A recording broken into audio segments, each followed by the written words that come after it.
سلام خدمت دوستای گلم، امیدوارم که خیلی عالی باشین. امروز خدمتتون رسیدیم برای آموزش یه فلافل ترد خوشمزه خونگی. نخودامون رو چند تا آب عوض میکنیم، 24 ساعت داخل آب قرار میدیم، یه قاشق بیکینگ پودر روش میریزیم، این باعث میشه نخودای ما پوک بشه. بعد یک بار کامل ما این نخودا رو حالا یا با چرخ گوش یا با دستگاه بلندر بلند میکنیم. یادتون باشه حتما باید 2 بار چرخ یا 2 بار بلند بشه. با یک بار این یک مقدار ریزه داره که زیر دندون گیر میکنه. مواد لازمشم نخود. من نیم کیلو نخود خیس کردم. نخود، فلفل دلمه‌ای، دو تا فلفل دلمه‌ای کوچیک، یه دونه پیاز متوسط، 2 تا گوجه کوچیک، جعفری خرد شده. مقدار ادویه ها هم حتما براتون توی کپشن می‌نویسم. میتونید سیر استفاده کنید یا از سس سیری که توی پستای قبلی بهتون آموزش دادم از همون استفاده کنید. من از سس سیر استفاده کردم. خب ما گوجه، فلفل دلمه‌ای و جعفری و پیاز رو چرخ کردیم. همه اینا رو با هم میکس میکنیم و یک بار دیگه دوباره همه مواد رو چرخ میکنیم.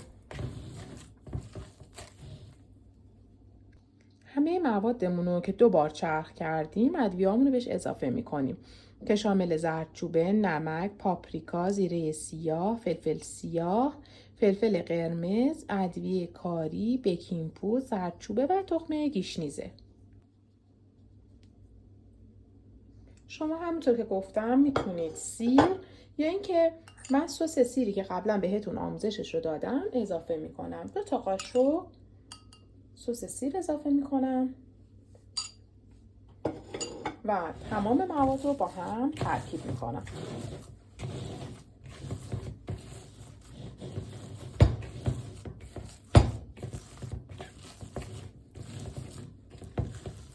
مواد رو که خوب با هم دیگه ترکیب کردیم یه سلفون روی مواد میکشیم و 1 ساعت داخل یخچال اجازه میدیم که استراحت کنه. موادمون رو بعد از اینکه 1 ساعت استراحت دادیم بیرون میاریم، یه مقدار کم بهش آب اضافه میکنیم، مخلوط میکنیم و بعد با این دستگاه های فلافل زن فلافلمون رو داخل روغن داغ سرخ میکنیم.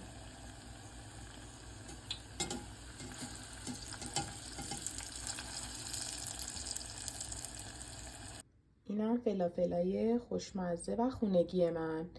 ممنون میشم که منو حمایت کنید.